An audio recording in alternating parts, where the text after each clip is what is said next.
নিয়োগের নির্দেশ মুখ্যমন্ত্রীর। দপ্তর ভিত্তিক শূন্যপদ পূরণে তৎপর রাজ্য।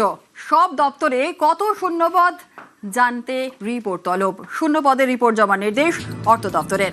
26-এর 1 মে পর্যন্ত শূন্যপদের হিসেব দিতে নির্দেশ। 3রা জুনের মধ্যে দপ্তরগুলি শূন্যপদের তথ্য জমার নির্দেশ।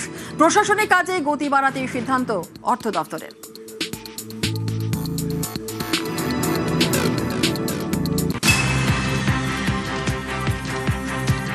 শূন্যপদে নিয়োগের নির্দেশ মুখ্যমন্ত্রীর। দপ্তর ভিত্তিক শূন্যপদ পূরণে তৎপর রাজ্য। সব দপ্তরে কত শূন্যপদ জানতে রিপোর্ট তলব। শূন্যপদের রিপোর্ট জমা নির্দেশ অর্থ দপ্তরের। 26-এর 1 মে পর্যন্ত শূন্যপদের হিসেব দিতে নির্দেশ। আর 3রা জুনের মধ্যে দপ্তরগুলির শূন্যপদের তথ্য জমা নির্দেশ। প্রশাসনিক কাজে গতি বাড়াতে সিদ্ধান্ত অর্থ দপ্তরের।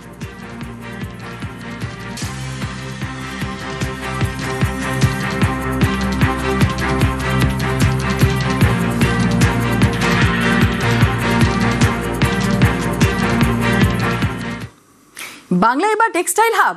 বাংলার অর্থনীতি চাঙ্গা করতে তাঁত শিল্পে এবার জোর। কেন্দ্রীয় অর্থমন্ত্রী শ্রমিক ভট্টাচার্যের বৈঠক।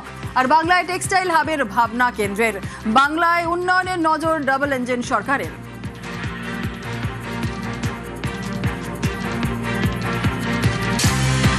বিগত 50 বছরে কার্যত পশ্চিমবঙ্গের শিল্পকে ধ্বংস করা হয়েছে। পরিযায়ী হয়ে সবাই বাইরে চলে যাচ্ছে।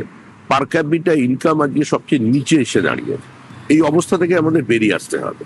আমাদের মহারাষ্ট্র, কর্ণাটক, তামিলনাড়ুর সঙ্গে একই পঙ্ক্তিতে দাঁড়াতে হবে। সোনার বাংলা আমরা তৈরি করব।